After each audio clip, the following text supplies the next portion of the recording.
I like an odd-looking woman, though. Go ahead and pull that close to you over there and put that up next to your mouth there, RJ. Yeah. To it. Give it a little hawk to it. Give that mic a little hawk to it. Just that hawk to it. I don't know where this mic has been now. Well, I don't think it's actually had a proper hawk to it on it.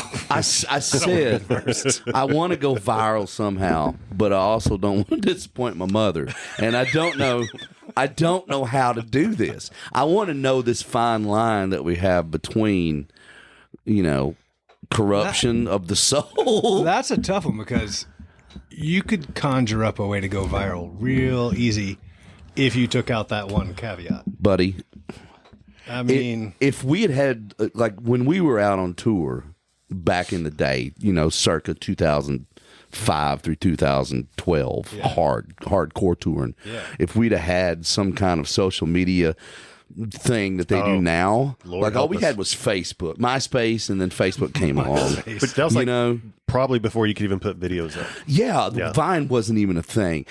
We would have heard Vine in a while. we would have had problems. We would have gone viral a lot because we were stupid. The good thing it would all have been like 10 kilobyte videos, so there's no detail. And it's grainy. Right. They couldn't see your face or your wiener. Yeah. Yeah. Well, is this PG-13? I don't even know where I'm supposed to be. No, this is America. We speak freely here. Okay. I had a little flip nano. You remember that thing? It was like a block, and it was a video recorder. I had no iPhone. Flip nano. Yeah, remember that? I had a Trio. Trio? I don't even remember what that is. It was like it kind of predated the iPhone, and it had a little tiny keyboard, and it was like, Was that the BlackBerry? No, it was like BlackBerry. Sorry, I'm trying to get like. That's okay. You do whatever you want to. Hold on. You don't have to see me. You just. Oh yeah. Yeah. He used both hands. This mic is a hog. I can't. It's got some girth to it. It's very girthy. Yeah. God almighty. I have bought, because I was with Sprint back in those days, and they didn't have the iPhone on Sprint. So they had something that Samsung brought out, this thing called the iPhone Killer. So old Dad had that back in the day. It was not an iPhone killer. It was died. a piece of shit. I remember being on the road, and if I recall correctly, it was Big Machine, which makes sense. They were, the new young hot Taylor Swift, Pop, and all this, and they all got iPhones, and all the rest of us were, still on flip phones or these stupid Trios or Palm Pilots and all The this BlackBerry. Stuff. Oh my God, the envy, of just watching that interface. And, and just jonesing for it. And I was probably at Sony. Yeah. They kept trying to voice Sony product, and I was like, just because we work for Sony, doesn't mean this phone is worth a shit. It's like, if you look back at the first iPhones, though, the first generations, they're so small. Tiny. They're like this big. Tiny. I couldn't believe it. A guy, a dad of one of my daughter's friends, he's got, for some reason, he just kept every iPhone from the first one he bought. He drove to Knoxville and stood in line and got it. Wow. All the way up. He's got them all. And I mean, they're minuscule. Yeah. He's got his first little actual iPod. Yeah. Like little tiny. Remember having to carry the separate device with the phone? And Sure. Yeah. I still have my click wheel, my first iPod I got. And then I got the video one. And then Universal for Christmas one year. I didn't know they did this, but they sent us one of those. Not the Nano, but the smaller one. I don't remember what it's called. It was it was a iPod. Did they charge it to your recoupable balance? Sure did. Yeah. We were discussing Merry that Christmas, earlier. guys. It's like we tried to buy our album back from Universal at one point, and they were like, "Okay, $250,000." No. Can I just give you back this iPod? Yes. Yeah.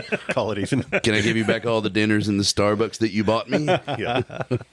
That I paid for. Anyway, welcome to Twangtown. I am David Tolliver. And I'm Colt Mirsky. Tolliver. And today we have with us RJ Meacham. What's up, dude? You said it right. What's You're up, not dude? going to give him any love on the thing there? Yeah, I can't. Oh, whoops, wrong button. There you go. How fitting. There it is. See, Grand applause for RJ. That's what happens when I get home. My wife, my daughter. Just like, yes, Yeah. Daddy's home. That's Do more of they- a wah, wah. Do they just dislike you like mine do me? It's just it's a disdain more so than a hatred. I think there's an indifferent tolerance. Well, I think in my life. RJ's kids age bookend yours. So RJ, yeah. you have an older daughter, but then I also have a a younger 26, daughter. but I've got 11. Yeah. And 11, up until the beginning of this year, I felt like I could do no wrong, idolization, that thing. And now I even said this here, that the encroachment of just her tone, everything. I'm starting to feel like I'm not mood. quite the golden boy anymore. Yeah. There's a little stink on You've had a everything, strong her 11-year run. responses. Yeah. When did looks. we found that switch too? It's like, when did you become this person? Which is remarkable because she is like universally, like all of her friends, teachers, everybody. She is one of the sweetest, most.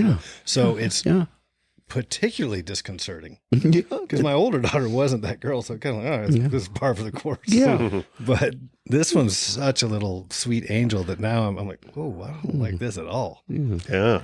Yeah. So I'm just going to turn into an asshole.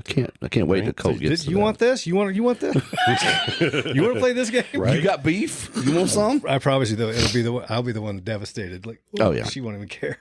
No. So. Mine are great as well, but they just they got some toot every once in a while. Okay. Yep. All right, yeah. Just Yeah. Yeah. that look and the slaunch eye, like no worries. And She's it's like I said something the other day, and they went, "No, you don't get to say that." Wow. Why do I not get to say that? like, what? It's like I slayed I slayed it, and they're like, "No, you don't say that." Like, did that take on a different meaning? I Must guess. have. Do you jump in behind do you have a daughter? I have two. Yes. Are they doing TikToks and all that stuff? Yes, and they actually want to involve me sometimes. Oh, I do it. Yeah, and I'm awful. That's the point. It's so bad. But they're you see, that's another thing. They're embarrassing us. You're like, so hey. that's why we got to give it back. Yeah, yeah. But I did 3 different what is it? OOTDs, outfits of the day, with my daughter. She was while we were on vacation, she was doing one, and I'd walk out. She goes, "Dad, you want to do an OOTD?" Of course, day one, I was like, "What?" What? The next day, I came out. I was like, "Hey, I got a Hurley hat. I got my Costa sunglasses because bright sun drop." And I lean into it. And then she didn't ask me the third day. Yeah, you got that fancy melon hat on now. Dude. It's not the one that floats on water? I guess I haven't tried it yet, but it's like hydrophobic. I guess they call it. It's scared of water. It's scared of water. Yeah. Such an Nice. We all sidestepped any June-related jokes about that. Oh, wait. Hang on. Hydrophobic, guys. I Wow. said Hydro. Hydro. I don't know how somebody can confuse that with anything. Oh, never mind. Yay! It's Let's June. go. Love I June. don't. Where are you from? Grew up, well, that's a mixed bag of an answer. I was actually Southern, entire family Southern, I was born in South Arkansas. South Arkansas. Not too far above the border from where Dylan Scott's from in Louisiana. Oh. Nice. Even I put a little drawl on there when I said Louisiana. Mm-hmm. But we moved, I was young enough to move out of Arkansas, disclaim Arkansas, and ended up growing up in Colorado.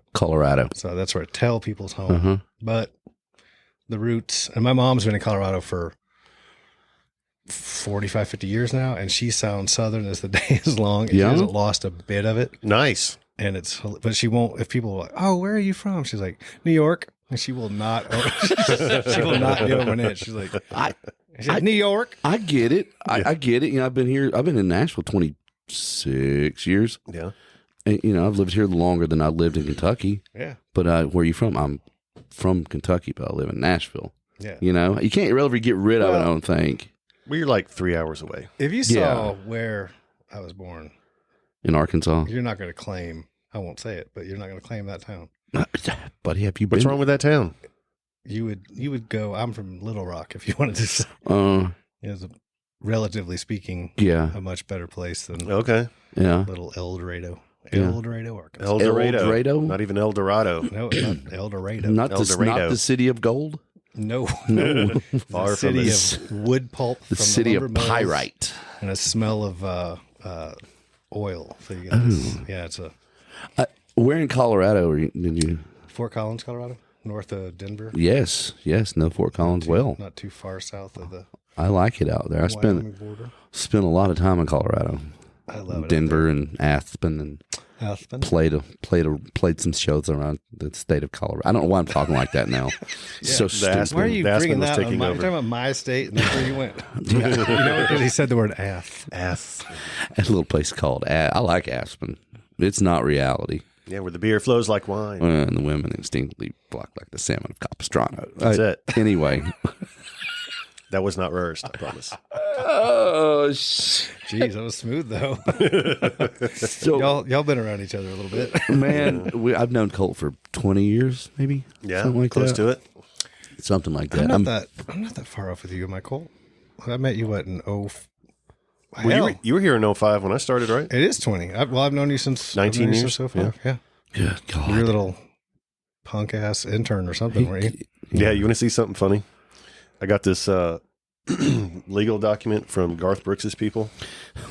It's a content, image, and likeness Bragger. release for this. I know, right? For this. Don't they just have No, this but look, laying there no. waiting for it? No, look, Garth you'll Brooks love wanted me to this. sign something for him. No, look, it's a license so they can use this picture of me from when Lee and Kyle and Billy wrote More Than a Memory and Garth put it out.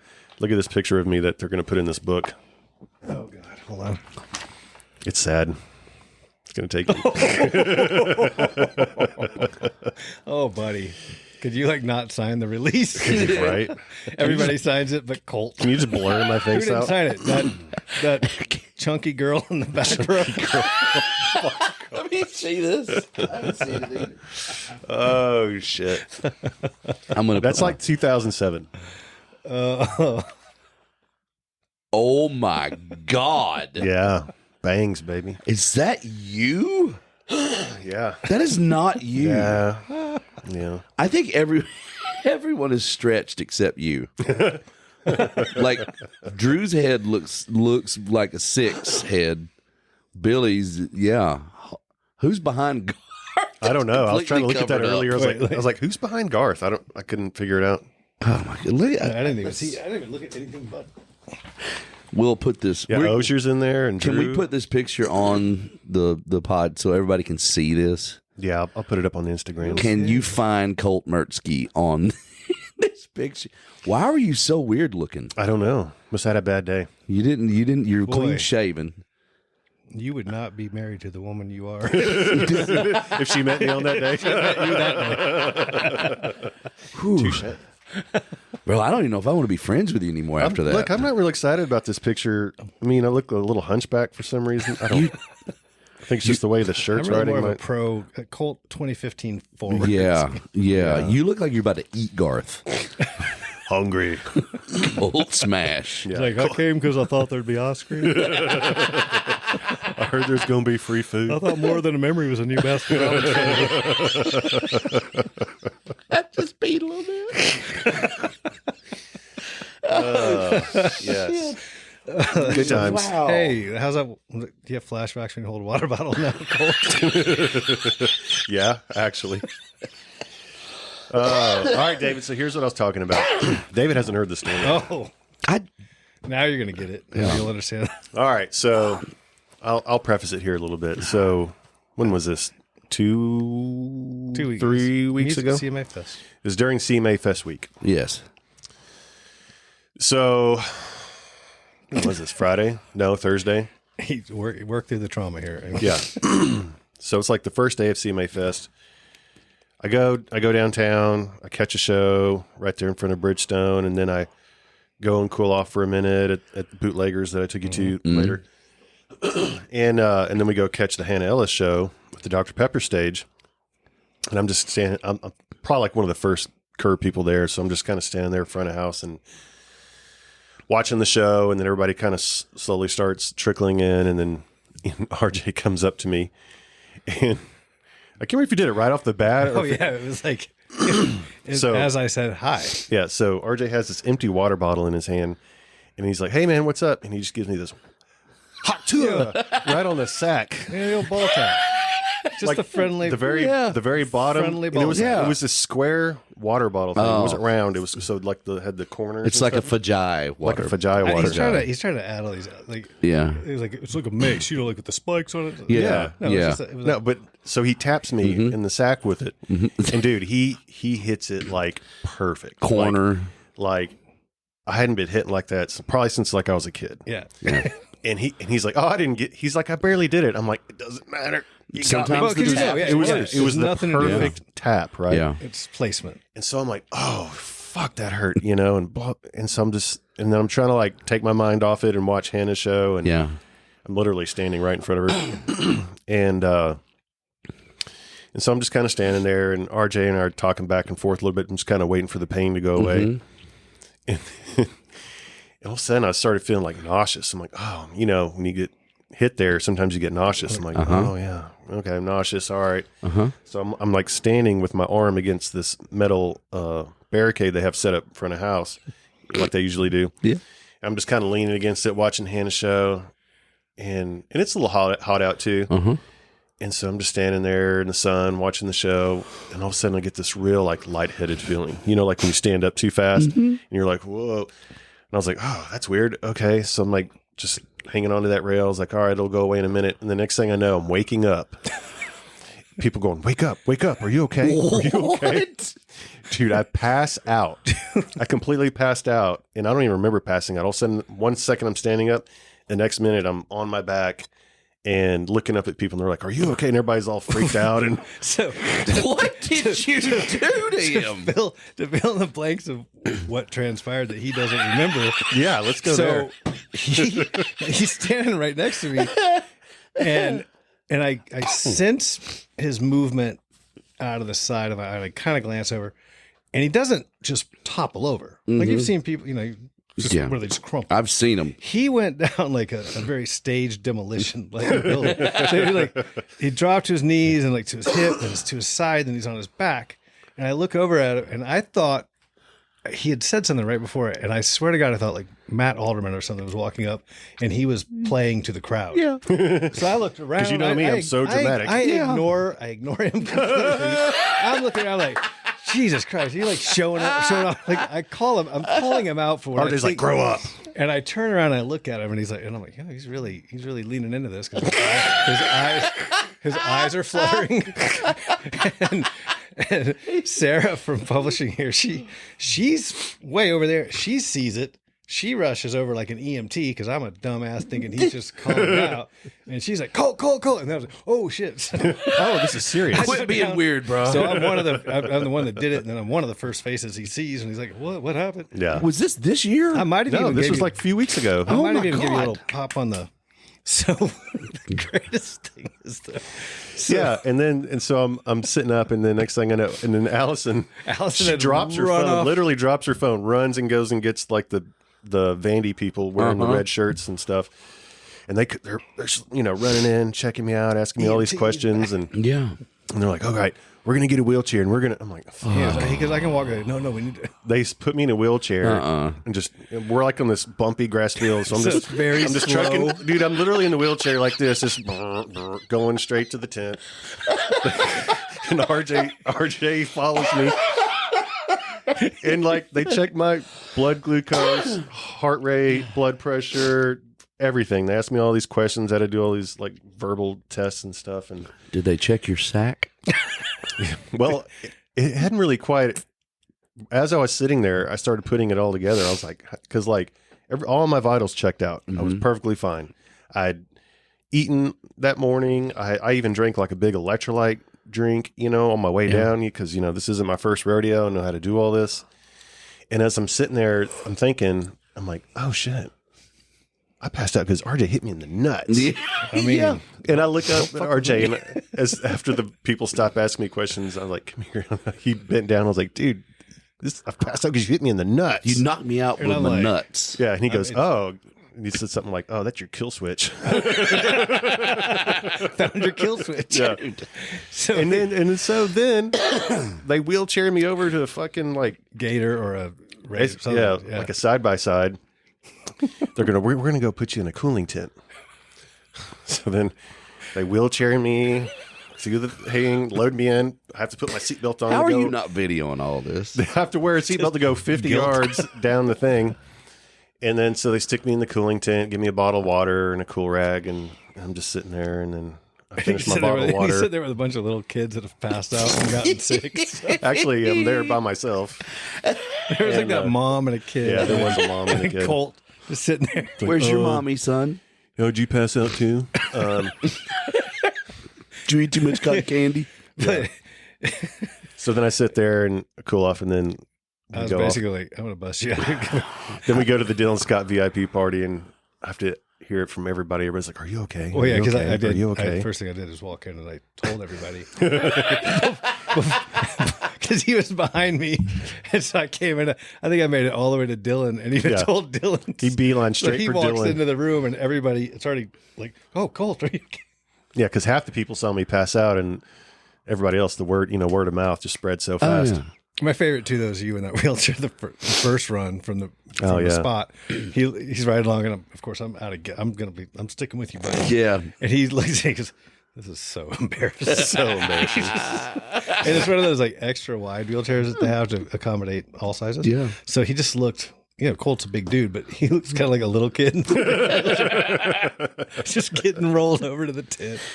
How did you not tell me about this? He's don't saving How the is it content not for the podcast? How is it not an immediate text? Be like, I don't know, but aren't you so much happier that you know now? It's during one of the podcast? best stories I've heard this year so And far. Kill switch. I love kill switch. Switch. Kill switch.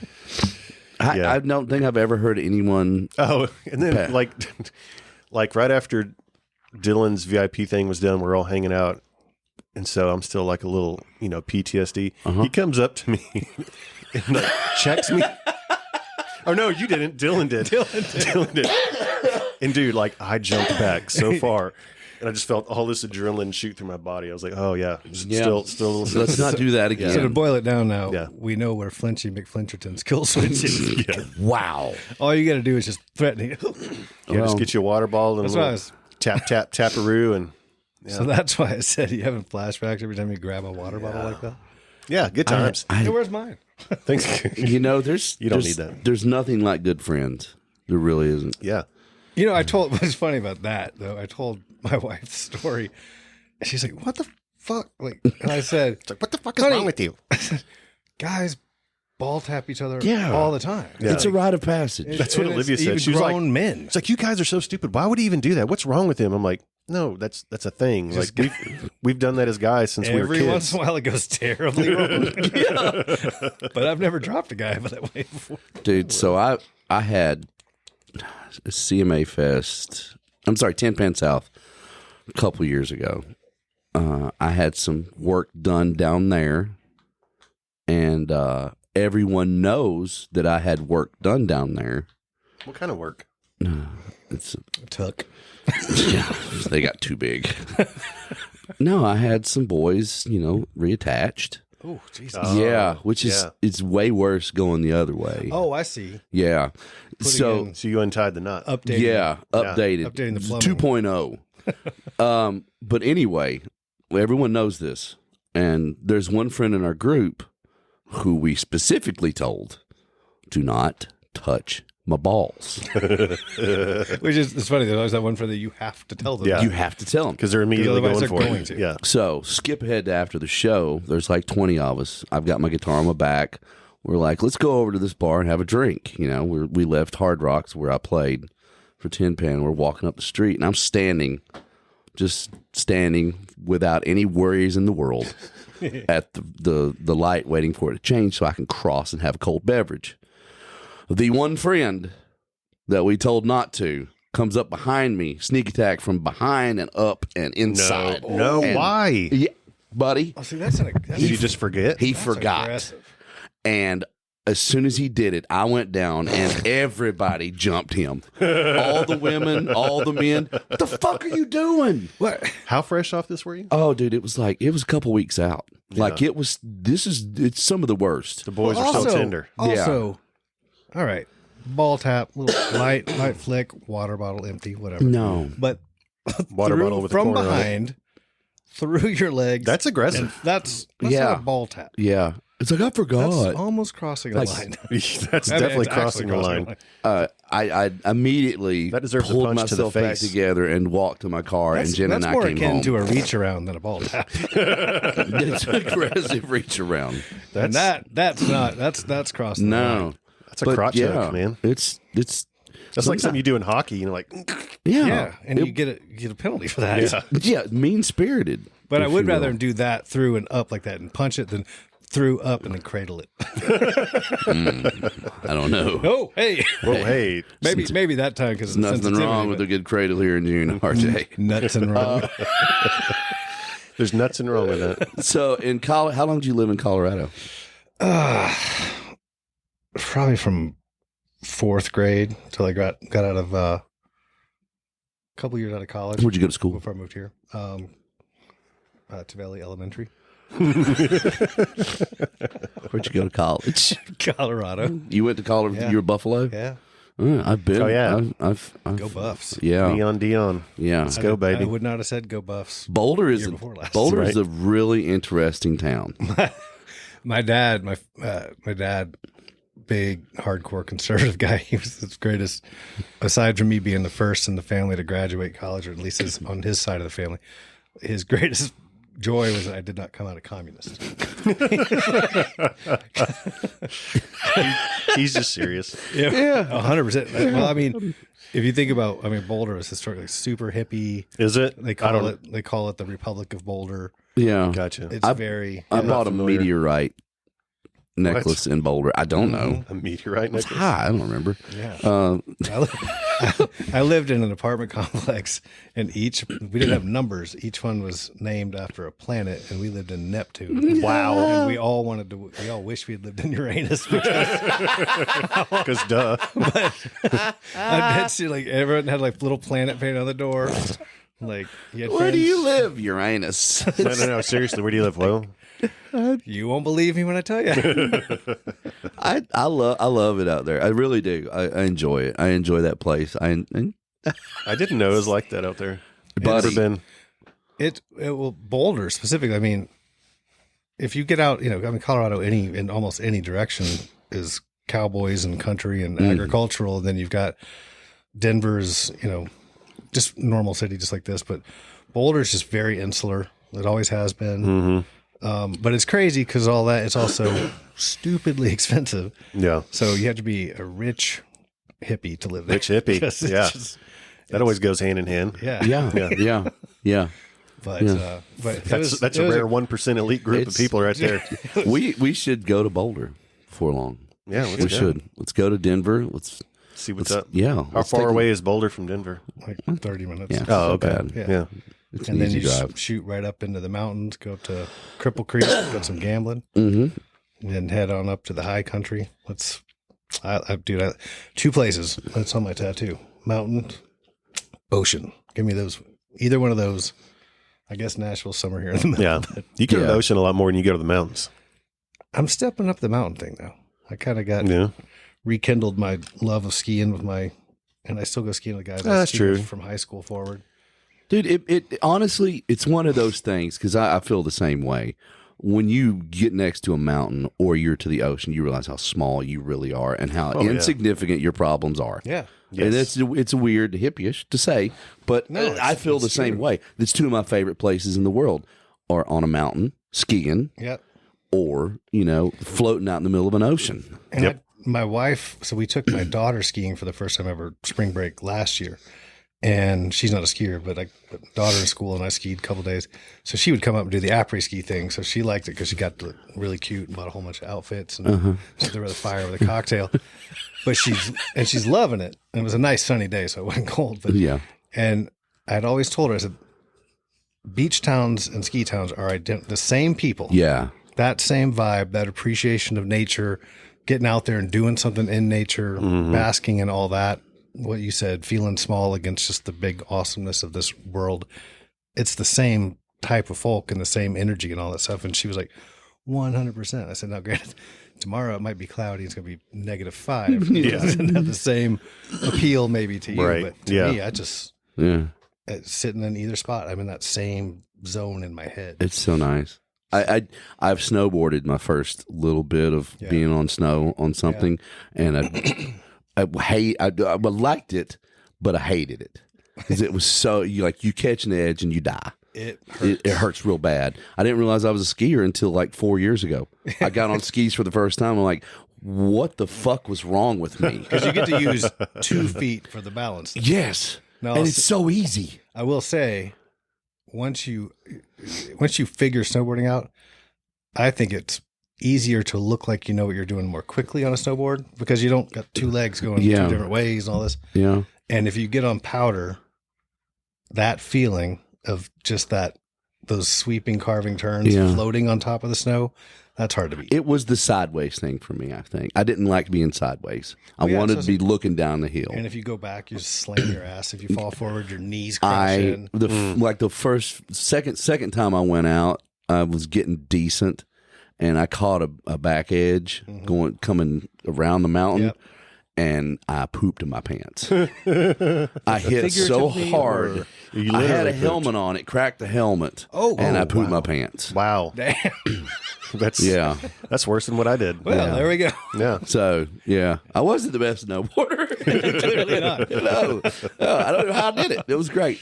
Bolt, you went to college. Did you study like any music business? What was your focus in I was college? just business marketing. All Just- that stuff, How in the hell did you end up here? Because I grew up. My dad owned some radio stations when I was a kid, and then he owned some more later. He bought another group, and a couple of them were country. Yeah.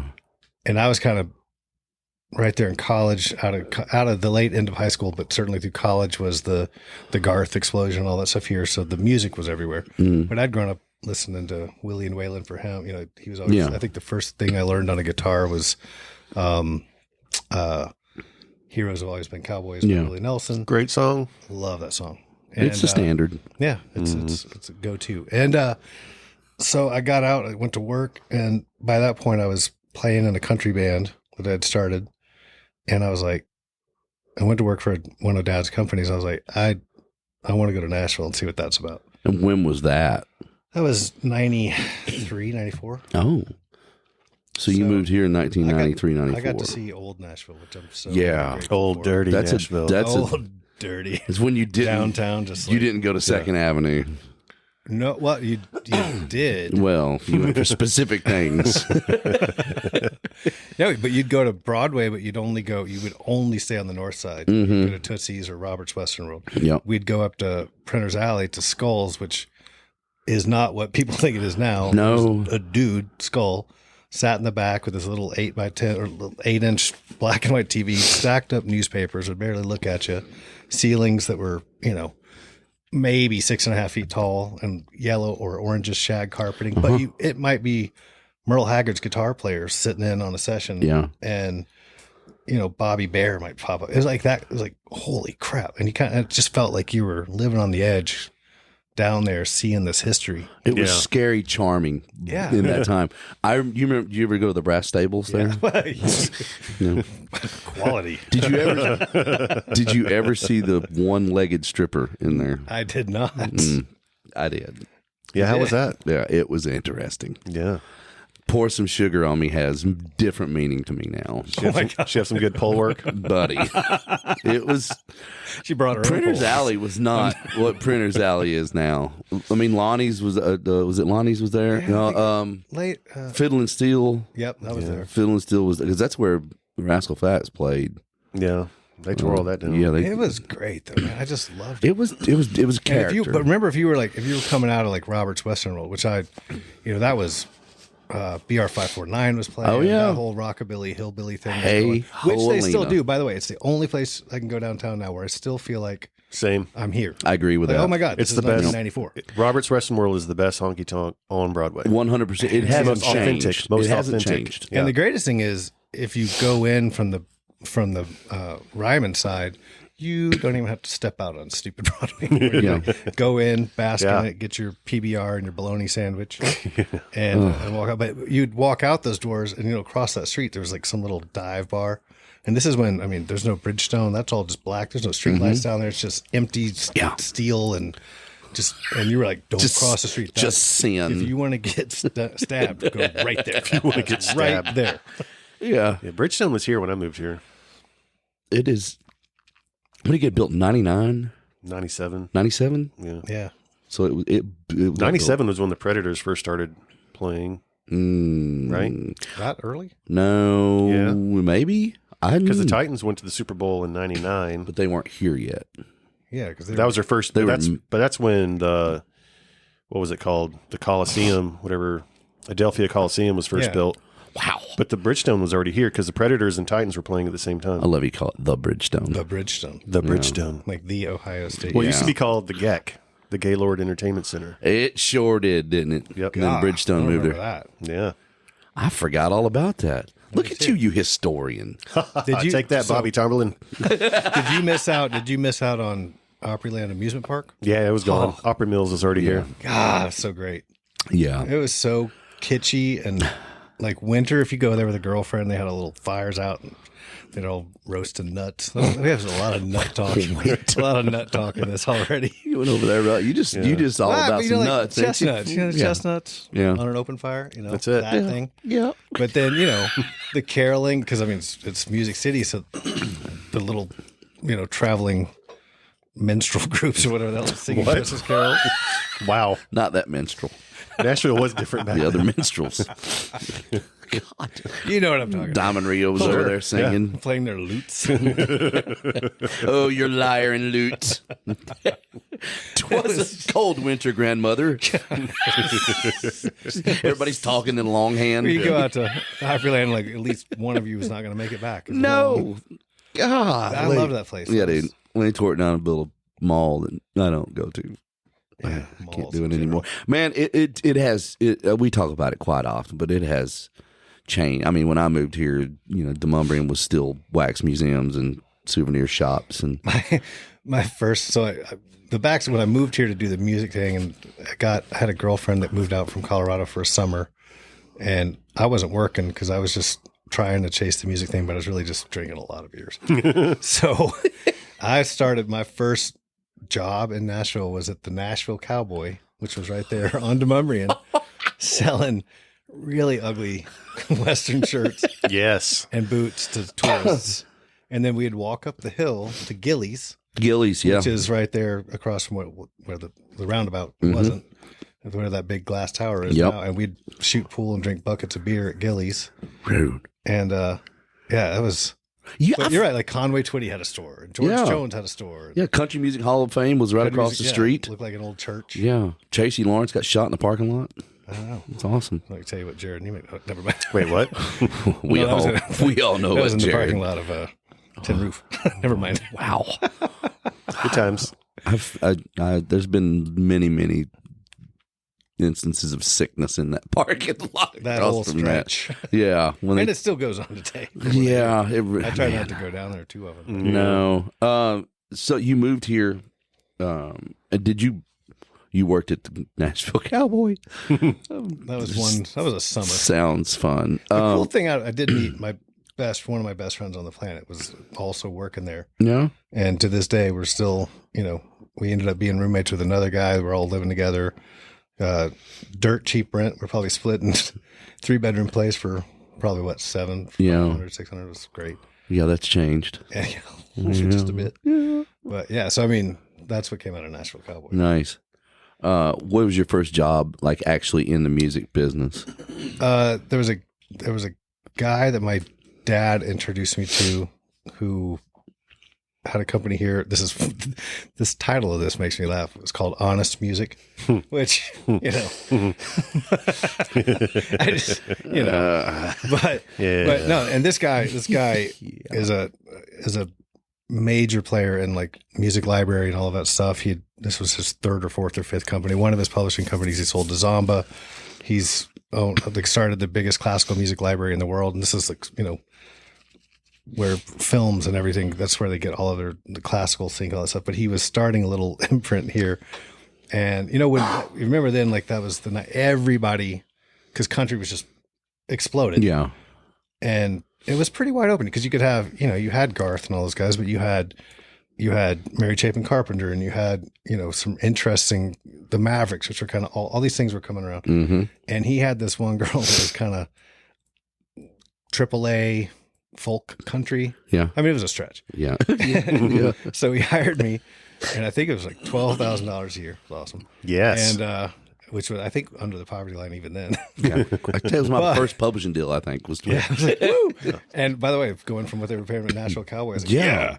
And the guy bought this big RV, and in fact, I remember I met the girl once, but I basically was tasked with setting up a radio tour to take her to every station in the country. And the day I drove the RV was the day I drove over to the house. The RV was sitting in front of her house. We load up. She gets on, her and her dog and me, and I head for Louisville. And I drove that RV. Oh, and he gave me a KOA campground card. Yes. So Strong. we stayed at every KOA from one end of this country to the other and drive it. And I'd leave the RV somewhere, and then I'd like fly home and fly back out, and we'd drive it. I got it all the way to LA, brought it back. It was cool though, because in that time, when you work really bad music to every radio station in the country, you start to learn your promo speak and your chops. But I met people along the way then that subsequently would hire me into my first real country label job. That had to lay, like you said, a really good foundation for you. You know, it's easy to make a good record go good. Yeah. Well, yeah. If it's very, very elaborate. Yeah. No, I'm just saying it's like he writes songs for a living. It's good. David used word. Make good record go good. No, it's easy to take something that's special and and have people think it's special, but you try to sell something that's not special. You learn how to do it. And by the way, to be fair, it wasn't bad by any stretch, but it was when I said it was a stretch trying to pigeonhole this into what country sounded like. Yeah. Because she was a really great singer. It was just different. It just was a little I much. got you. So A little much. like, I mean, Mary Chapin was like, she was kind of the one folky, different female that they had. There could only be like one of the Mary Chapin. Well, you only get one. Sometimes it feels like that with, unfortunately for the poor Man, female acts now. But so it was kind of like, okay, this lane's already occupied. And it's a one-way lane. We one room for one car. We don't need any more. We don't guys. need that. Yeah. But dude, I will say it was like, great. You stay in some KOAs out, Buddy. There are some places where the banjos start. And you're like, we may not be good. Yeah. But we would park, and she was a freaking phenomenal cook, and she would whip up some meal. And nice. She had, at the time, I'd like to get high every once in a while, and she would roll something. Like, we're sitting outside these KOA campgrounds, like me and this older lady and this dog. Just like this is the music business, all right. That's right. This is pretty damn cool. I mean, that's really cool to start that way, though. It was fun Because you learn the ins and outs real quick by fire. Wow! And then how long did you do that with the RV? It's like, I mean, it was a year and a half probably that it was kind of, and I was working other things. I had this. There was a horn player from Earth, Wind and Fire, a guy named Rom Lee, who had a smooth jazz record. So I worked.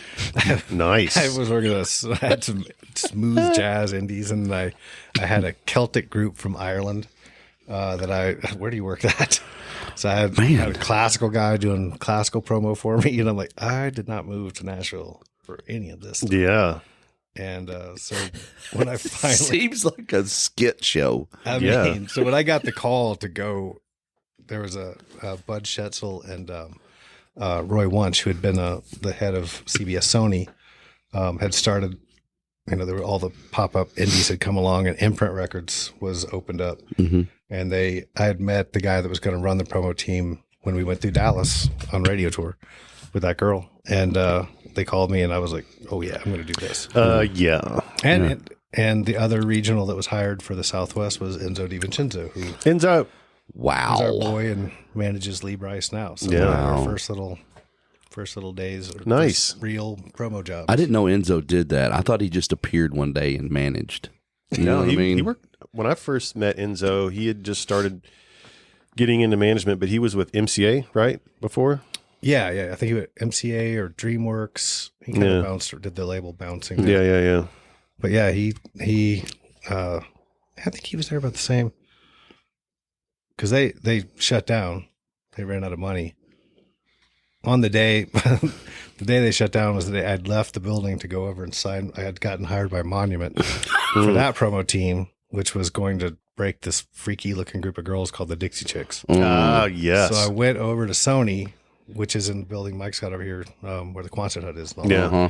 that. And I went over to sign my contract, and they were having a party out in that back parking lot. I was like, oh man, I can't wait to get over here. Mm-hmm. Yeah. Go back to Cummins Station where Imprint was, and everybody's crying and packing up boxes. Oh my gosh. So while I was gone, they had called a staff meeting and said, we're out of money. We're done today. Yeah. Like literally. And I was like, Wow.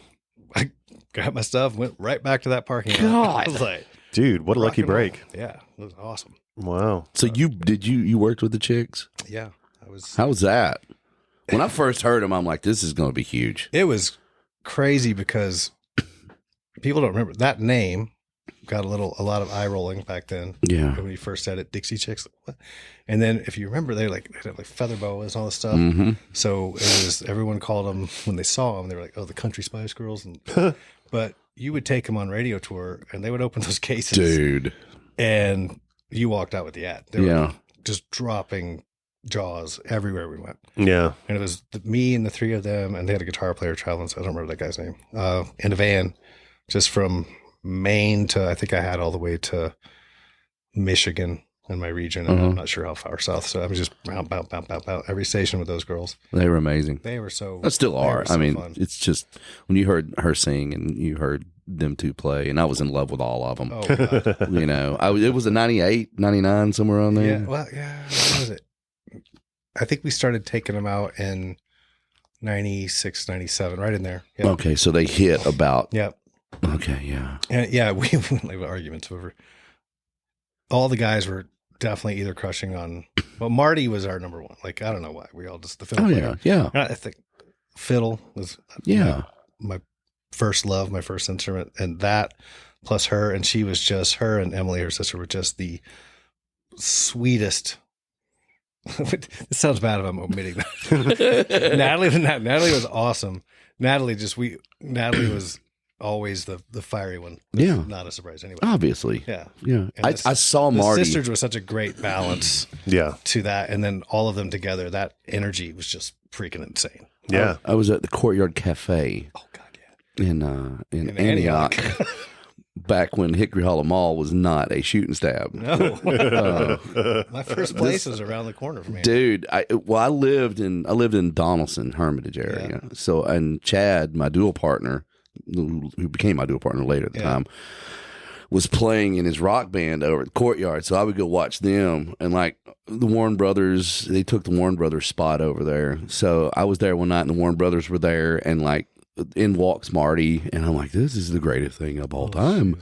And she is just beautiful. And she said hi, and I was like, okay. I like Hi, you. David Singer. I think I did that entire Northeast tour trying to say things to make her see how I would be her perfect mate. I would have never made a move on her, but I just wanted to I was like, I remember distinctly just like she was it. Yeah. Just like, well, make sure I sound cool, look cool, make sure I look like Yeah. what I'm doing. Didn't work. Just whispering all the time. RJ's awesome. RJ's awesome. You know what? Courtyard Cafe, Phil Vassar. Yeah. Played there all the time Yeah. too. Phil looked a lot different back then. He Yeah. had the mullet. Oh, really? Yeah, dude. Yeah. Dude, he rocked that place because Dude. he had already had some McGraw cuts and stuff. Yeah. But he would sit there to Billy Joel and Elton John and just rock that place. Talented dude. Packed. Courtyard Cafe was like it was our go-to spot. You know, That's amazing. it's not there anymor. Nothing. It good was. there. You know, again, there's been a lot of sickness in that place, but Yeah. Sam was the owner, and we'd be 2 a.m. We'd be back in the kitchen with Sam, just You might drinking. start up at the hill at the Texana. Grill. Oh yeah, been there too. Where was the Courtyard Cafe? It was right there. Right, it's basically in that. You know what movie theater is? Over there. Yeah. It was in that little strip mall. I got you. Beside the road. It backed up to that Right off the road. Bell Road. Yeah. I never Yeah. made it over there. It was, dude. That was the spot back in the day. It was the cheap place to a lot live. different. Yeah. there was on Bell Road, especially to Murfreesboro, there were tons of big apartment complexes, all affordable, all pretty new. So it was nice. I mean, you'd shoot right up Murfreesboro Road or the interstate. No pun intended. No pun intended. It did. I will say though, when I moved, and those guys, I met my buddy Joel and my other buddy Nate. We were like, hey, we're all coming out of leases. We're like, let's get a bigger place. And we moved, and we're just across the line. The first time I got that Nashville, Tennessee address, I was like, yeah, man, Yeah, baby. now I'm there. Yeah. That's it. You've made it. Antioch just didn't, even then it didn't ring right. I don't know. No. This ain't the church. So how long were you at Monument? Not long. So Hey. Marty requested that RJ be reassigned. Stick weird me out. So that first day I went back to Sony, there was this really pretty blonde girl standing on the back loading dock smoking a cigarette. And so she ended up being my first wife. And based on, I started that day, that first day at Monument. The other thing is, Sony back then, the labels would all put their regionals out in branches because, distribution branches when we had physical product. Mm-hmm. So I got hired and I'm in Nashville. They're like, but we're moving you to Cleveland. Oh. So I moved to Cleveland, Brutal. but traveling all the time. But I go up and I go to Cleveland like in the summer to find a place to live. The flats is happening. The lake, it's a party down there. Summer. It's gorgeous summer, right? Mm-hmm. Get there, knock her up. Whoops. So she moves up. I don't know if I'm telling this. My daughter never listens. My daughter from that girl. She is pregnant, and we get married up there. And then winter comes, and I'm like, oh hell no! I mean, it's gray. The ground is gray from the old snow that doesn't go away. Mm-hmm. Yeah. And my dad enticed me back to Colorado to get in one of his companies again. So I was like, baby coming. We don't know anybody. Neither of us know anybody in Cleveland. I'm traveling constantly. I'm like, this is not going to be a good look. And so we moved back to Fort Collins, Colorado in 98, and which was amazing. Had a great run.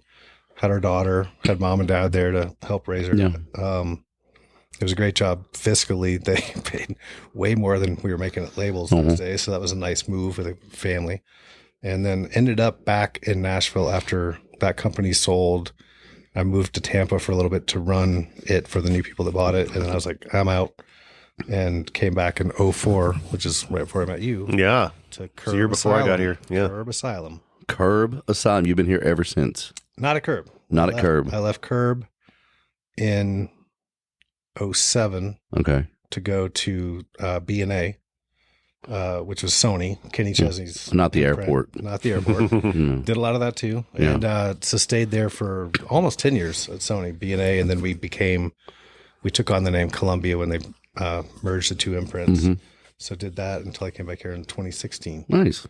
So it's a good little run. Yeah. But it's funny, like first real major label job, Sony, then went back to Sony, and then 2 different times at Curb. So really, in essence, So multiple imprints, but only really 2 companies. when Yeah, are you heading to Sony again, you think? No comment. Depends how 2024 shapes up. Yeah. We're going to need you to move to Cleveland. I don't know. They keep letting people go, so I'm not sure there's a lot of openings over there. No. Oh, no. yeah, that's true. Yeah. I don't know. So they're down to like 2 imprints over there now. Really? Is that right? Yeah. I mean, essentially RCA and Columbia. Arista, Yeah, they shut down Arista. Yeah. B&A had gone away, or Yeah. Columbia had gone away. They kept B&A because they were redoing Chesney's deal, I think, at the time, and they didn't want to step on the toes. And I was like, I don't care what you call it, just Yeah. write me my check. But Mhm. so that we took on the name Columbia, so it's just Columbia and RCA now. I don't even know anymore. I don't. I've been here so long, and I've been through this machine so much that I have no idea. And it's funny because it's your story.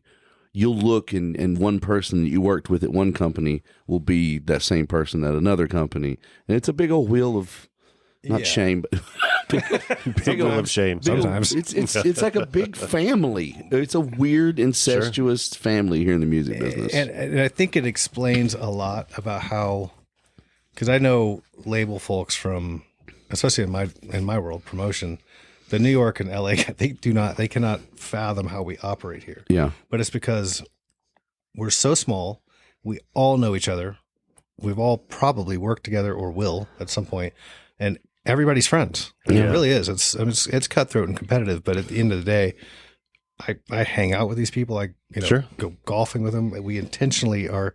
So you have everybody. One day they might be working for you, and one day you might be Right. working for them. You You know, got to play That's nice. the thing. Everybody, you kind of play nice because it just works better that way. Yeah. It's Sure. it fits what we're about. The world as would be a format. lot better if people did our formula. Just be Right. nice. Just be nice. Just be nice. It's the Dalton Roadhouse. that's right. The Dalton. Just be nice. the Dalton. That's it.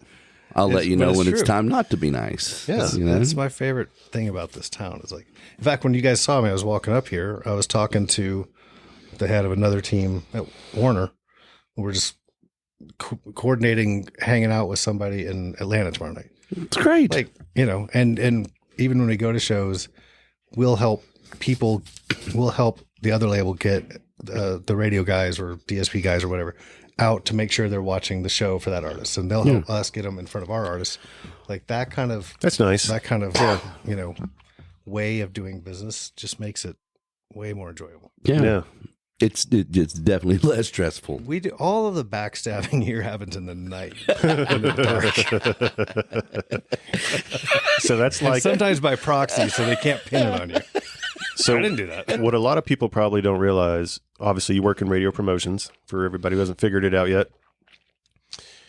typically, I mean, you guys work songs from start to finish, up and down the charts. But would you say it's fair to say until you get to the top 15, most of that's organic? But then when you get to the top 15, top 10, that's where it's a lot of politicking and negotiating and trading going on. I would almost reverse that. Okay.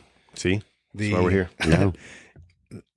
The getting the record out, getting that, there's a lot of relational stuff and hype and selling and all that stuff. You don't have a lot to go on. Maybe you don't have a lot of streams yet, or you certainly don't have any research. There's a lot, and every label's just dumping product out there. Mm-hmm. So the gamesmanship and the politicking and the promo to drive that story up to a point where once a record gets inside 30, but certainly the top 20, it kind of, especially for radio side, it's going to start showing itself. Then it's moved into daytime spends, as opposed to overnight. Because once you get about top 20, that's when the majority of the nation is pretty much that's when they hearing the honestly song start for real. really- Yeah. It's like everything below 20 and 30 is like, Jesus. So you're just treading water there, trying to incrementally grow. Then you get inside 20 and the record's going to start researching, hopefully give you that kind of stuff. The momentum goes, you can even see it if you go to a show. I remember with Chesney, we had put out Wild Child as a single and his tour was starting, and it was him.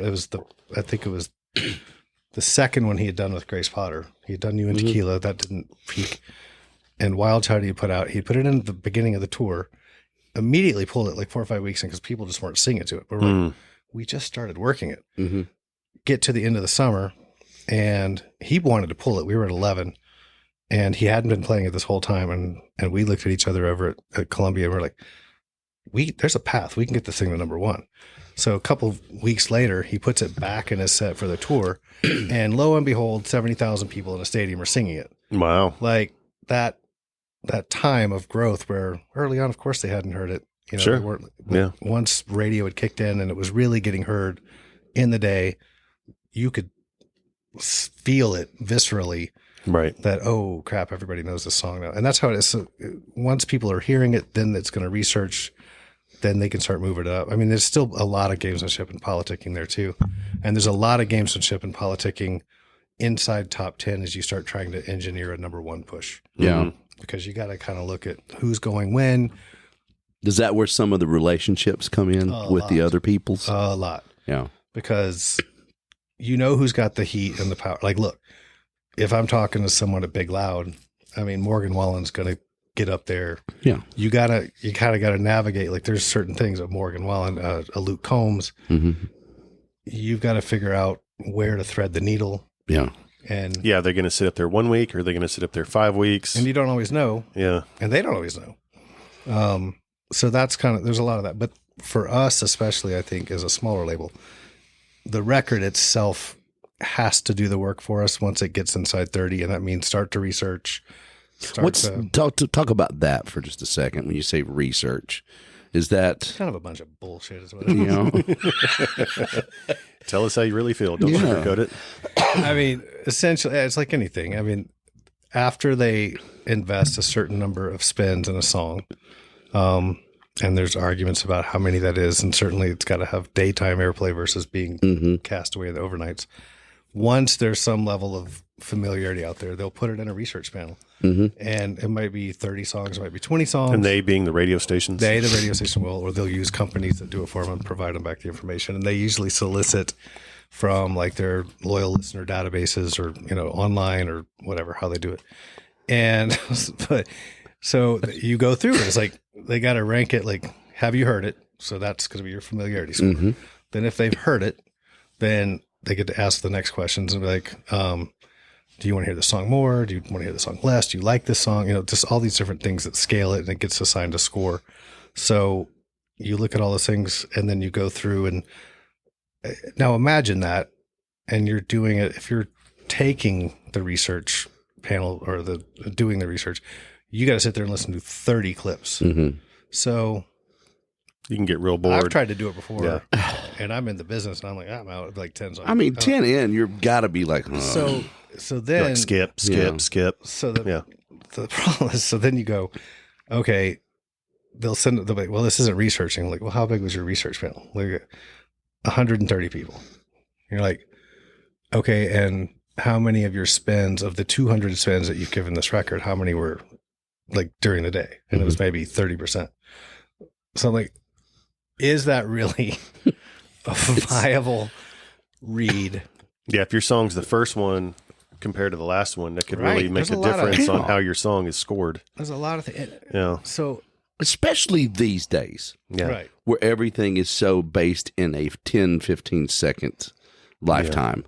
Right. Yeah. I mean, just the people's, the mind share that requires for somebody to do. And like, who is that person doing that? And is that really representative of the fan base or who's listening? I mean, who's just sitting there like, I got time to do this. And they might incentivize them. You might win free tickets. We'll do this and you'll be entered to win something. But the nice thing is now, with so much other ways people consume music with streaming and all of that, we can see in much more almost real time, if we release a song and it goes out and it hits Spotify and we can see the number of streams per listener, that's a good indication if they're going back to it and playing it over and over. Saves to either their playlist or just to their personal library. That's a significant, that's an action that they're taking, not just passively listening, but saying, oh, I want to hear that more, hear it. Right. So we can start looking at those save rates. We can look at those streams for listeners. We can look at all those things, growth then and overall audience, real organic streams versus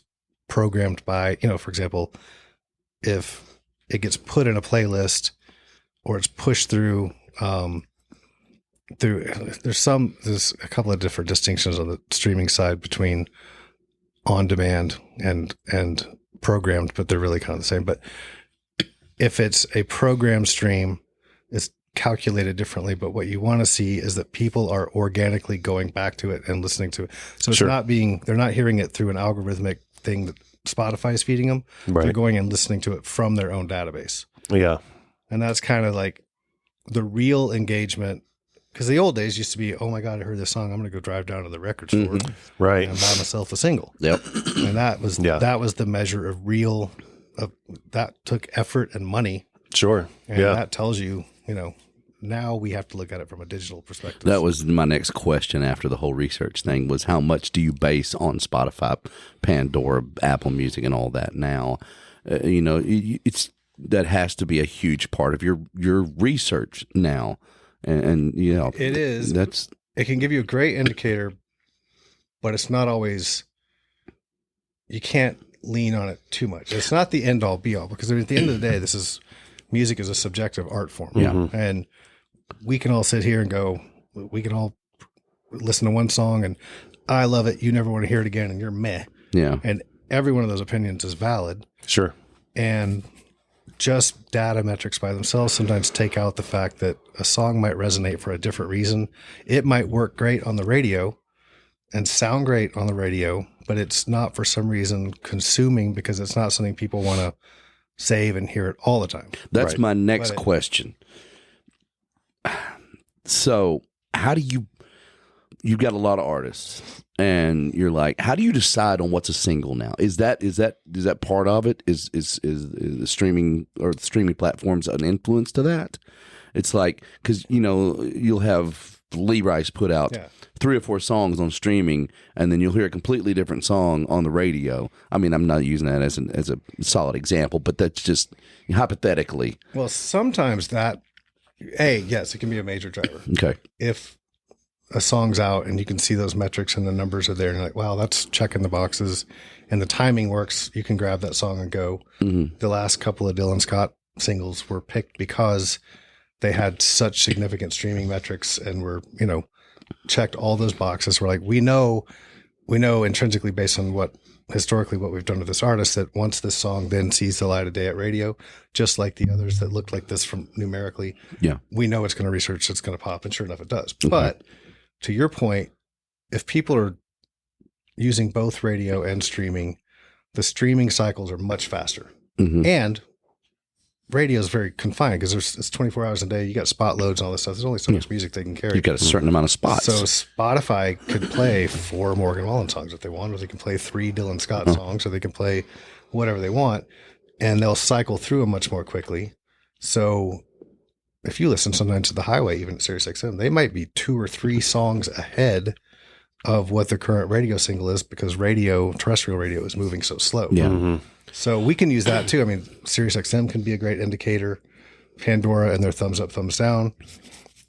Again, it's not always the end all be all. Yeah. There's got to be some art and gut and some of those things to it. And the artists a lot of times will have a say. They'll be like, I know these metrics are this, but I need this kind of song out now because I've released 5 boyfriend songs in a row and I need, good Lord, I need a party song. And they're the ones out there playing it live and they're seeing the reaction. Right. And that can be an indicator. Mm-hmm. It's basically what we were talking about earlier. Colt was playing one of our songs off our first album. And it's like, I love that song. And a bunch of the radio reps wanted that song to be a single. Yeah. And then they chose a completely different polar opposite song to be one of our singles. And it was like, and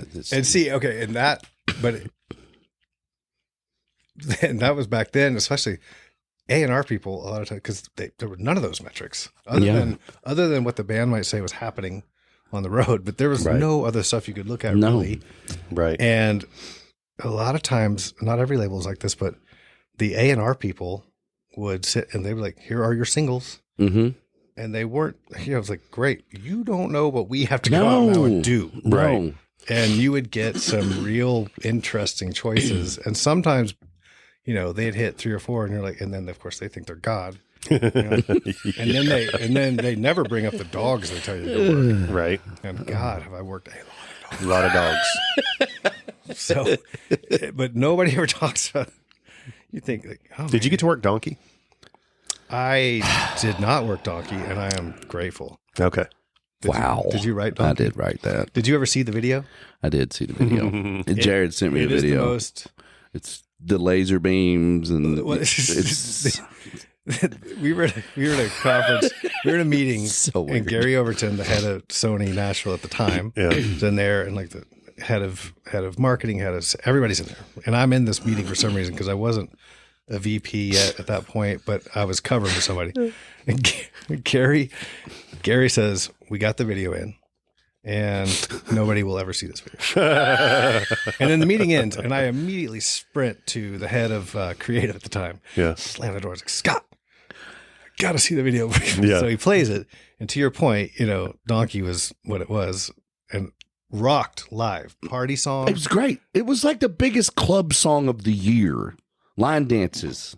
But the greatest thing about it, he said to this video, Jared's on stage playing, and it's in a bar, and he's got his whole band with him, and it's honky tonk, and the door opens and a sexy alien walks in. By that I mean probably a leather cat suit, right, and an alien head. It gets better. So she saunters in, right, and even though her alien head is not sexy, the body is. You know what's happening.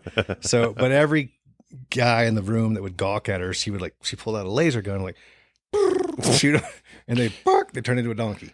So systematically, every man in this bar, the band, they've all gawked at her. She's ping, ping, ping. So the end is the greatest ending of a video I've ever. If this had released virally, this would have been massive. So Dude, she's throwing it up on he's YouTube. still on the stage, so she's looking at him or something, and he gives her that Jared Neiman look, like, and she like raises the laser gun and aims at his head, and then lowers her hand slowly and shoots him in the dick with it. Are you serious? Because he gave her that. And the next scene, so if they're all turned into donkey heads where she shot him there, whatever happened down there. And the last scene is him and the alien walking out the door of the bar together. And, Lord knows what happened after that. From a viral perspective, the fact that didn't go out would have been amazing. Even if it was just a clip of that last I think part if of it. that song would come out, it would have come out 5 or 6 years later. It would have been fine. We wrote it as a joke, and I played it for Jared one day traveling from this tin roof to the tin roof 2 in Franklin. I was like, dude, you gotta hear the song I wrote. He's cool. He's like, I don't know if I could do that. I'm like, you could do it. I was with you. But and I don't think Jared's like, send me a copy of that song. And I was like, haha, whatever. And he's like, no, seriously. Because you know how Jared can be so deadpan? Yeah. Oh, yeah. You don't know if he's fucking with you or not? Yeah, 100%. I was like, haha, whatever. He's like, no, seriously, send it to me. Yeah. So am I right, though? 'Cause I don't think he wanted it as a single either. I know Gary pushed it as a single, Which is I believe. bizarre. Yeah. The thing about that with Jared, unfortunately, too, because he's one of the freaking smartest music guys. I mean, and a music historian. Yes. All that stuff. And Arista, God, like they had some heat on him, and then there was just some weird ass single choices in there Yeah. that didn't work. One of them being that thing that you wrote. Yeah. But it No was offense. no, but it was like if there had been some consistency leading up to with a few more hits, because it was like It came they right would have, off like- of Drink to That All Night. right. And right Even into, that was, I mean, that then turned out to be a huge hit. but Yeah. it was still It was very different at the a time. dancey track, right? Mhm. And so then to go this way, it was almost like he needed maybe to follow up on that or a little more. I just feel like the A&R was all over the place on him Yeah. because he had what was the big cover song that was a Lover, Lover. Lover, obviously Yep. was huge. He had the song with Terry Bradshaw's daughter. It's like doing that background vocal. on it, which is a What do you cool want song. from me? Yep. Well, for me, awesome song. But then it was like, and then Drink to That All Night, and then the Pitbull thing came in. That was huge. But I feel like everything was You either feel like I left of killed center, Jared's right of center. career I with feel Donkey. like if you boil That's it what down, you're saying, it comes down to a donkey. man. Oh. I did all the backgrounds. That was me. He did the donkeys. Did the that it, donkey? I really? sang all the backgrounds. Give Did us, the give donkey? us some donkeys. There it is. We Yeah. recorded. Yeah. I got death threats over that song. He really From did. Jared. No, Why did you ever play this for me? dude, I on Twitter, when Twitter was a bigger thing, like people would hit me up and be like, I hate you. You've killed country music. ruined country music. I'm like, it's like, I hope you fucking die. And I'm like, really? So you can just turn the channel, right? You don't have to Right. listen to it. Turn the volume down. But Right. then it's like you said, I was at the Grizzly Rose one time. Just happened to go there by me and a couple other people, and Donkey comes on, and the crowd goes from the to the bar area, just boom, to the floor, and starts doing this line dance. And I'm like, this is the greatest night of my life. This is going to be huge. And then This is going to be huge. and then I hear from Jared and Sony. They're like, "Yeah, we're getting some bad shit happening." They're saying they'll never listen to the radio station again if they play this song. And there was a petition started to put Donkey back on the radio. Did you start that? Here's the funny thing. This is real. This is I was real. driving around Franklin at the time. I was living down there, and I was going to the mall or something. I'm driving. I get this phone call from a number I don't know. I'm like, hello? And it was some woman from Sony's promotion. And she goes, is this David? I'm like, yeah. She goes, this is such and such from Sony Records. And I'm like, oh, hey. She goes, did you start a petition to put Donkey back on the radio? Was this person's name Leslie? May have been. Okay. And I said, no, but that's fucking hilarious. She goes, well, do you know who did it? Because we need him to take it down. And I'm like, well, first of all, no. And the second, I don't give a shit what they do with it. Right. I was like, I said, I don't know why you're calling me with this. Why do you hate donkeys? Yeah. I was like, really? I mean, You know what you just reminded me of?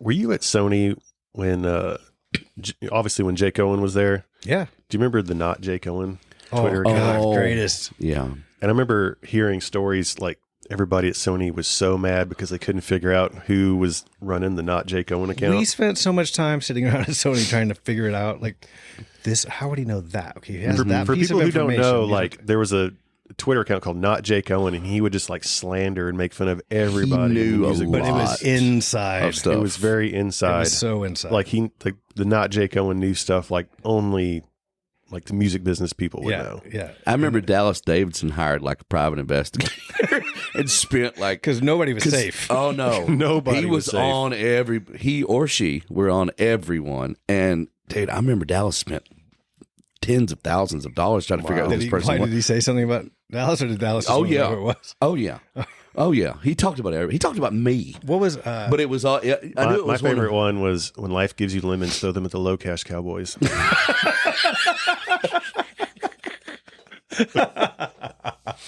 There were some gems though. I remember, like, I've never been a big Twitter guy, but like that was the only one I had like an alarm on. Yeah. Oh yeah, 'Cause no, you're like, same. Oh, ping. Yeah. Okay. Yeah. Some of it was like, oh man, how do you know that? Yeah. What's the one out there? There's one on there now. I still follow it. It's not remotely as good, but it's in the vein. It's the not. Is it a not Kenny Rogers? Oh I yeah, don't know. yeah. It's something along that. But you know who that guy is. He actually posts pictures of himself. Oh, I did not know that. Yeah, he Oh, like really? Oh, every once in a thanks while he'll for put a ruining the picture of magic me for me. and such up. Great. I think I know who not Jake Owen was. Really? Yeah, Can you still say? is. I can't. I remember somebody. I think it's a couple people. speculating that, and that could make sense. I think it was a couple, maybe 3 people that ran the account. I think it'd have to be just to come up with the content, even if one person to stay in the same voice. Yeah, Sure. Like, and these people were like, yeah, I could see that humor from these couple, especially a couple of the guys. for a long time, there was a guy on my promotion team, or maybe at the time he was at a different imprint. We ended up being together, but we were like, it has got to be him. Yeah. It's got to be Bo. You know who you are. I won't say your last name. I actually heard that one too. Yeah, Yeah. because he had such wit. I heard Bobby Quick. Penson, you know. Oh, I heard so Bobby many people. I could see Yeah, Bobby I doing it, heard but Penson. I know it's not Bobby. I heard Bradley Collins. Bradley's not that smart. I'm just saying. Yeah. No offense, Bradley. Yeah. It was Joe Bradley's Galani. not Joe listening to Galani. this. Joe Galani. He's just in the right? corner office. Dude, laughing. I went to boot camp with Galani Yeah. at the Delta in Green Hills. Yeah. We first signed at Universal, and one day I come in and Galani's there, and he's working out with me. And that was such a little competitive fucker.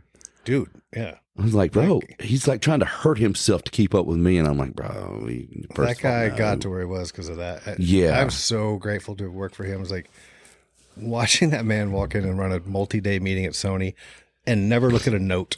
Never look at a note. Wow. And we always used to like, if Joe asked you a question, he already knew the answer. Yeah. And you better not fucking dance around Yeah. and try to wing that shit and come Yeah. up with some half baked where he's going to like, nope. Yep. Yeah. And if you knew how he operated and all that stuff, he would be, I mean, like when he would give you praise, you're like, oh, fuck yeah. I'm in there. Yeah. I was like, Yeah.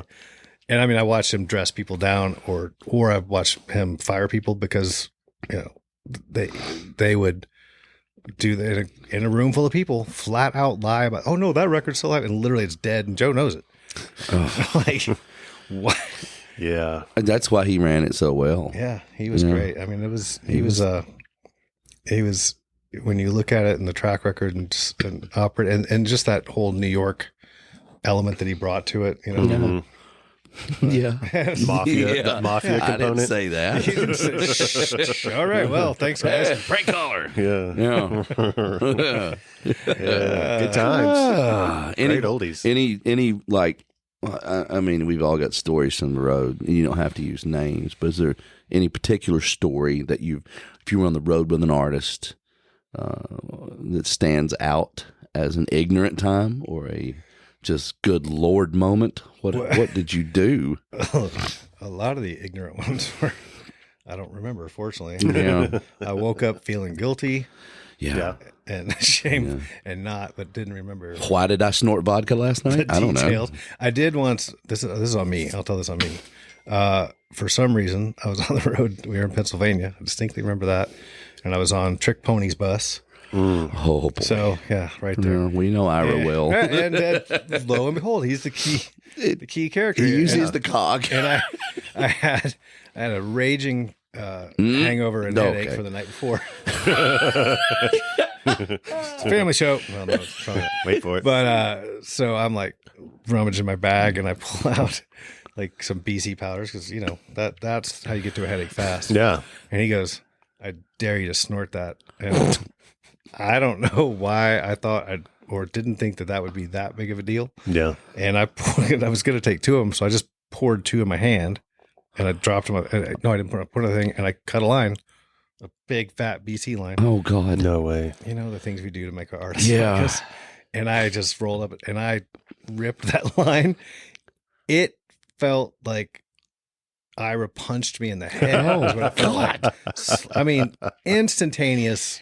Just throw my head like, oh my God! Things just go like, pa-ding, and then Frank, is that weather? Did it work? It knocked me. I had to go get in a bunk, and I slept for like 5 hours. Oh my gosh! It was like, I don't know, that mainline. I mean, granted, I had a big habit after that, and I snorted about 4 or 5 BC lines a day. But this is going to be the new butt chugger. Yeah. And he was just dying, but I had no idea. I mean, basically, just whatever that aspirin, whatever's in there. I can't imagine how bad that would burn. Because it's not made for that. No. Dude, it is take only orally. Not made for that. Wow. I remember another time on a show in Texas, and this is back when you would cross the border. And I'll leave the artist unnamed. Buenos here, dias. We had finished a show, and our security guards were like, hey, we'll take you over to Boys Town. Oh boy! Oh boy! And they roll us across the border, and we go over to this, and it was like a David Lynch scene. Because first off, we go through the town and we leave the town. I'm like, we are never coming back. We are dead. And this is pre all the cartel bullshit, but still, it doesn't feel right when you in this random old Buick. And shoot. And then we see these lights in the distance. And we come up this little walled village, and like the little string lights going on 2 streets goes off like a V. And we walk in, and they let us out, and it's like what you would think Boys Town is. There's hookers here, there's like strip clubs, there's bars, there's tequila and all this crap. So me and one guy just beeline to a strip club. I'm not going anywhere near any of that other stuff. Yeah, others did. The strip club's a safe place. Well, Definitely and it was safe. the funniest In Mexico. it was the funniest strip show I've ever seen in my life. So these girls would walk out, the music going, and they would come out in their bikini or whatever, and they would saunter across the stage, back and forth, just that's all they're doing. There's no what we know. And then right at the end, they would and they flip their thing down and show their tits and then tie it back on and walk off. I'm like, what the? Like, I'd been to Deja Vu here. I was like, that is. Yeah. So then I stayed because the entertainment was right behind them, between the chickens walking around, was I watched 2 dogs fucking for about 4 songs. Oh my gosh! That's not what I thought was coming out. Now this is high quality content right here. So you got flip, and chicken walking around. Is that what? It was Wow! It was at one point, me and 4 other Sounds like a guys from scene the- out of a Hunter S. Thompson book. 4 other guys from the band and our bus driver all had these Dogs. these Mexican girls of the night on our shoulders, playing like volleyball, like you would in a pool, but also like you're playing a game of horse. Yeah. And my girl weighed like 90 pounds because I don't know what she'd been taking, but she was skinny. Yeah. A lot of blow. But no, or something worse. But it was like, so fucking surreal. Like just the whole thing. It sounds like a David Lynch chickens, movie. dogs fucking, the lights, these girls. Nothing sexual about any of it. Yeah. Just having a good time. Except the guy that joined us that wasn't even part of the band or the crew. He had been at the show and he was selling like the shaved ice. Are you serious? And he went with us. He disappeared into the back with a lady of the night. Nice. And that was the only person of the entire crew. Nobody did anything weird except the icy man. The icy man. That's a better story than I could have hoped for. And they at the end of the night, our bus driver, who's this big, huge black dude, dreads, look just a fucking cool guy, gets called up on stage for a gorilla show, and we proceed to watch him practically get raped by a gorilla with a appendage. Are you serious? That turned out to be a real gorilla? No, a little dude in a gorilla suit. Oh, okay. But he thought it was the super hot, the one hot stripper we saw the whole time. Mm-hmm. He thought it was this really hot stripper had come out of it. And the guy that had gone back, the icy dude, comes out from wherever these rooms are in the back. The icy dude. And he comes up to our table and he goes, he's watching this gorilla and our bus driver. Mm-hmm. And he goes, that's a dude in there. The gorilla suit. Because our bus driver is being very tolerant of handsy gorilla. Yeah. And so we all start yelling, that's a guy. That's a guy. Run. He jumps up and all of it. He is pantsless at this point. Oh my gosh. And sprints out of the bar into the dirty streets under the lights. Wow. Wow. And we followed him and left. And That's amazing. That was. And I won't name who the artist was in that group, but You don't need to know. it was still one of my favorite. I'll never forget those dogs. Wow. That's amazing. Hot tub. Yeah. We'll circle back to that.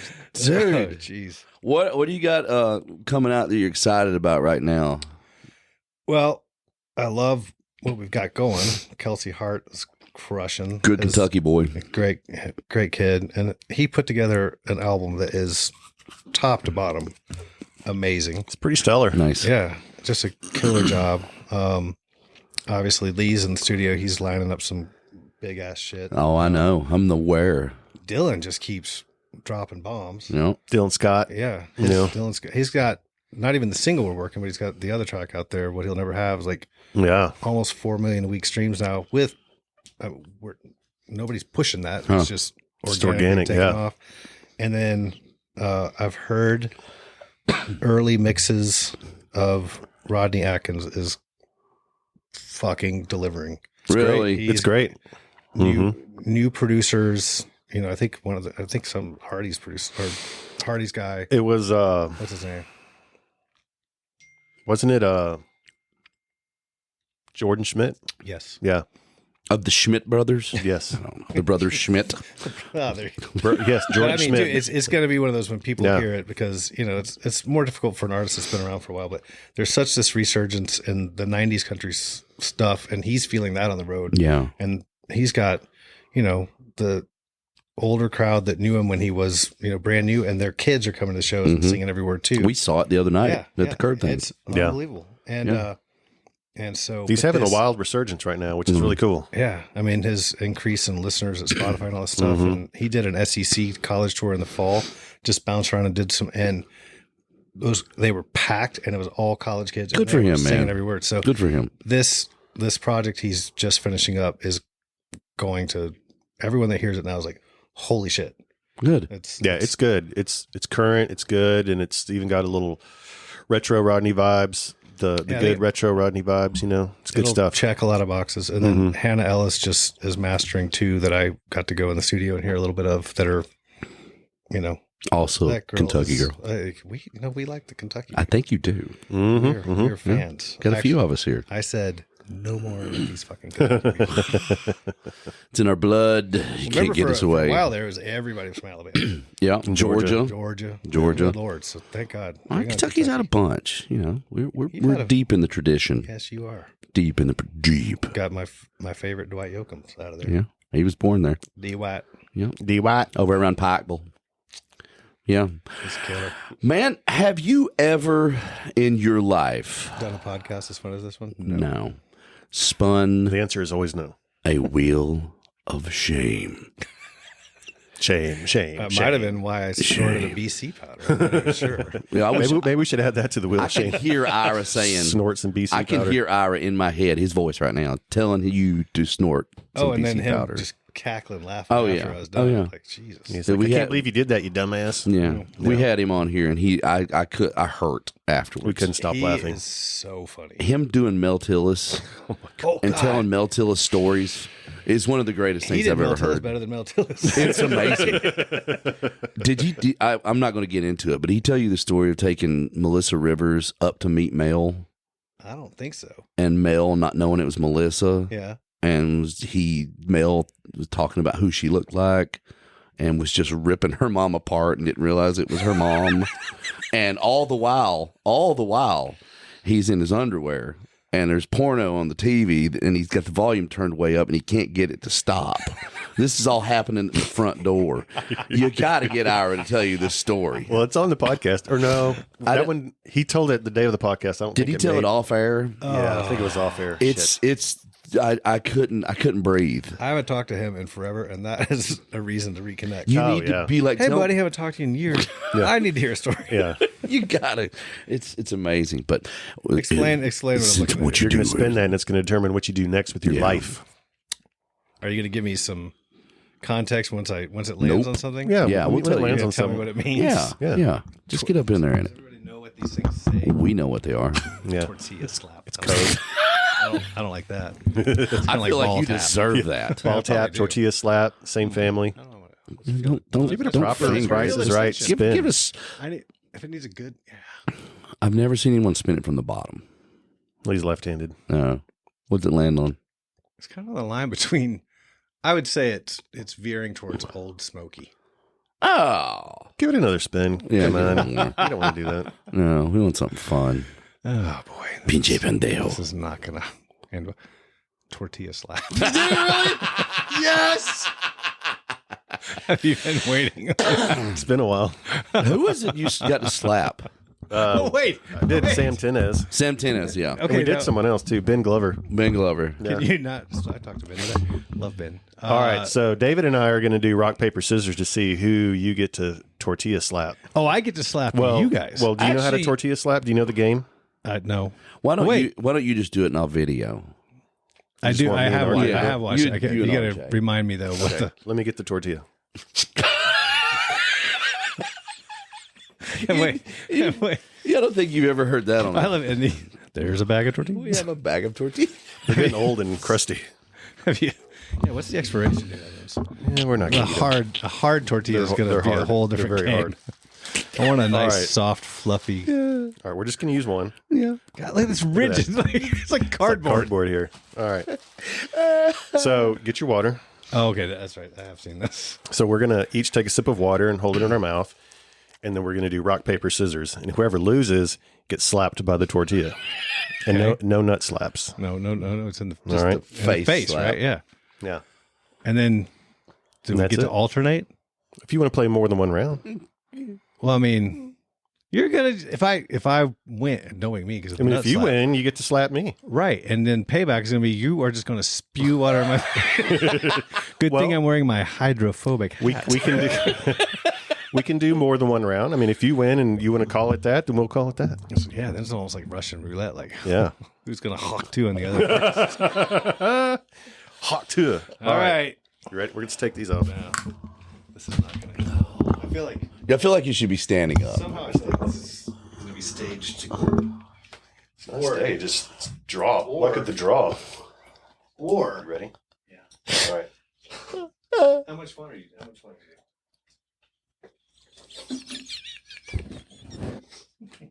Get the tortilla ready.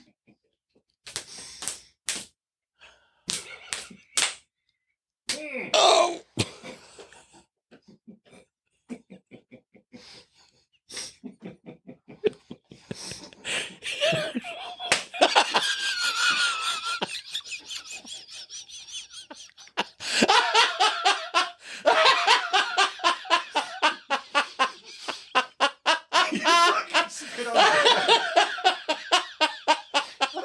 My head is wet.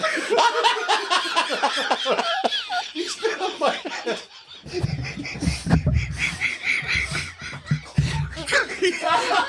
He literally hocked to it on my head.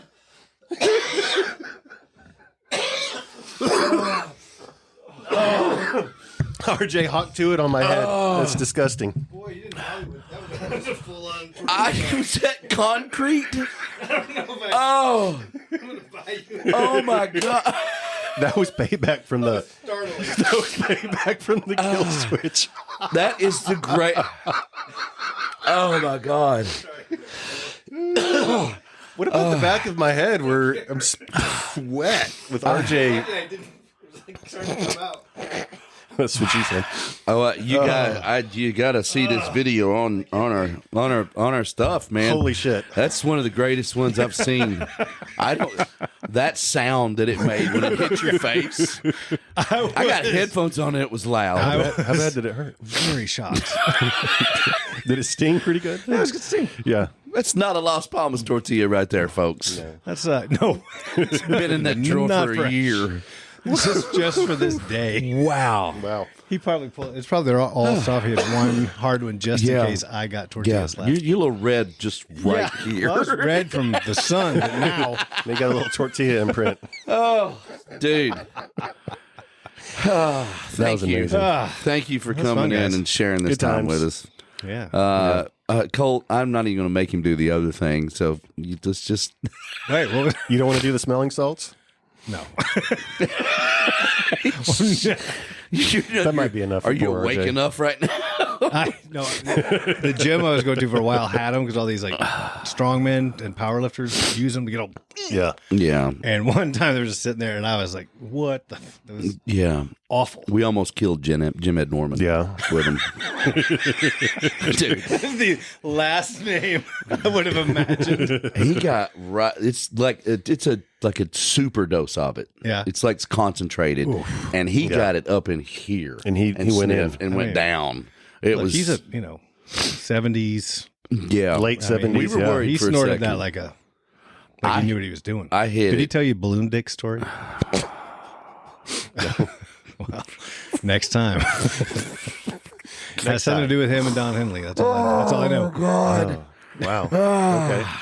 Wow. All right. Just get him back in here and just drop that in his lap. we gotta call him. Thank you, man. This was great, appreciate you. Yeah. Colt, tell them where they can find us. Yes, we are available on all streaming platforms. You can follow us on Facebook, Twitter, Instagram. Follow, subscribe, share, rate. Smash the like button. Hawk Smash to that us. like button. Hawk to us. Hawk to us. Hawk to us. Thanks, kids. We'll see you. Bye, everybody. Bye.